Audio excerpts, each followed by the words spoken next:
from here, I think one of the things that I like to show off most is the theater mode. I don't believe that we've touched on the theater mode. I've kind of teased at it in the other courses that we've gone through. But I want to show you guys how you can use the theater mode to help with presenting documents, whether you are doing things remotely via Zoom like we're doing here today, or if you're actually going to be in court and you have a stable Wi-Fi or MiFi connection, you're going to be able to use the theater mode to present there as well. So you can use this for depositions, you can use this during trial, you can use this however you choose to, but this is really something that I think is a cool part of Nextpoint. So let's go actually and say that we want to go into this folder and we want to show these exhibits for this claimant. You see this screen over here to the right that looks like it's got kind of like a bar graph or anything like on it? This is going to be for you to open up theater mode. You can do this a couple of different ways. You can either click on that, or you could click on theater and call up documents. But if you know which document you're calling up, you can go ahead and click on it from there, and it will pull that document up. And this is something that you can go ahead and present and call things out. So I could say, let me call up claimant exhibit 1. And actually, if you call up a blank in the theater mode and say, just start out here, you can call the documents up based on the prefixes that we had set up or the actual identification of those documents. So I could say, like I just did, call up claimant exhibit 1, CX1, and it pulls up that same document.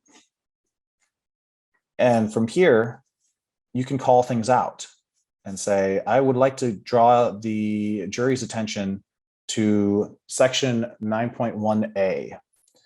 And let me actually highlight that for you. And then underline the state of Delaware or whatever it is that I want to do here. There's a bunch of things that we can do. I'll point out up here that this question mark, if you click on it, is a legend for what you're able to do within the Nextpoint theater mode. You're going to be able to, here are all the shortcuts of things that you're able to do. You can go to the next page, previous page. You can jump to, you can find like what we just did, CX1. You can save a document treatment like what we just created. This is called a document treatment that you're going to be able to call up. You can undo, redo different callouts or highlights that you're making. You can load saved documents. What I recommend is generally taking a screenshot of the document hotkeys, this legend, printing it out. People will laminate it and have it in front of them as they're presenting so that it's a much smoother process so that they don't have to look at this key to be like, okay, what should I be doing? Also, I would say that it probably takes 10 to 15 minutes of playing around within the theater mode to be able to have a good grasp of, okay, this is how I navigate it. And I'm good to go. The big thing is going to be having an outline to draw upon that you can use when you are presenting, whether it's in the hot seat in court or whether you are using it during trial or depositions. Just having an outline that's prepared for whether you are the one presenting or you're having someone else present for you. Having that outline to say, okay, at this point in time, call up document CX4 and then jump to page 4. And so what you would do is, let's go ahead and escape. I'm going to go ahead and say, okay, so at this point in time, please call up claimant exhibit 4. Actually, I don't like that one. It doesn't have many pages. Go back to CX1. This has 46 pages. And then jump to page 33. Please call out 11.3 A through C. And please highlight 11.3B. And you can make these call outs live in the moment. And it's much easier to present and it's much more aesthetically pleasing than just looking at the original document. But you could make out another call out and say, also, please call out 11.4 A through B. And you can then call out B on this one as well. And so you can make a bunch of different call outs at the same time. And if I go ahead and go back to page 1, you can see that you can save treatments and call them up in the moment as well. You can call up documents that you've already done before, you've already made markups on, that you can call up in the moment. So it just depends on your presentation style, whether you want to do things in the moment and be agile and be able to shift course, or have them pre-ready that you can call upon at any given moment, just knowing where they are at and how to access them. Again, comes down to the preparation of that trial team and getting things set up beforehand. But you can use this to present if you have a stable Wi-Fi or MiFi connection in the moment, or you can also use this to create these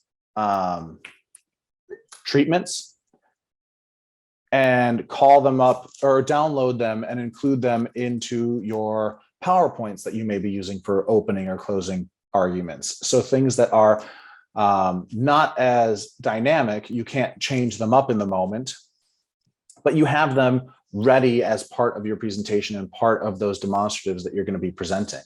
And so there's a number of different ways that you can use it. And I think it's a very helpful tool as you go about presenting. And one of the cool things that I like to point out here is that when we started as a company back in 2002, this is actually where we started, was as a trial presentation company and assisting with getting people on software to help with presenting what it is that they needed to get presented effectively. And we've kind of worked our way backwards through the e-discovery process, that EDRM model that we talked about way back on week 1. We've worked our way backwards in that model to become an end-to-end e-discovery solution for law firms who are looking for people with assistance from getting that beginning of the discovery and culling that volume down all the way through to trial presentation, which is where we're at now.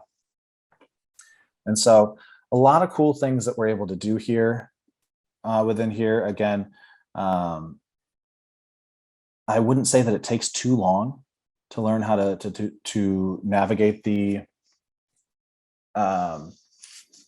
theater mode, but there's a lot of different things that you can use it for. You can use it for calling up, let's see, this is the screen that you would want to share. Let's say clear. You wouldn't want them to see the behind the scenes. You're seeing the behind the scenes because I am showing you and like kind of teaching you how to use it. But what you would want to do is if you were sharing your screen, you would only want to share this screen. And then you could be looking at this screen as you're ready to call up the next document.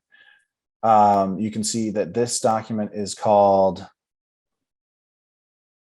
Claimant Exhibit 3 or DP 519.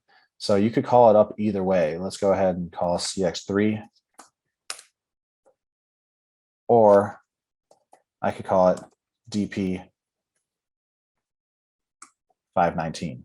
It's going to show up the exact same document. And so again, the biggest thing is just going to be preparing yourself, preparing the outline, preparing whoever's going to be on the hot seat. This is what we're going to pull up. This is when we're going to pull it up. This is what we're going to want to call out.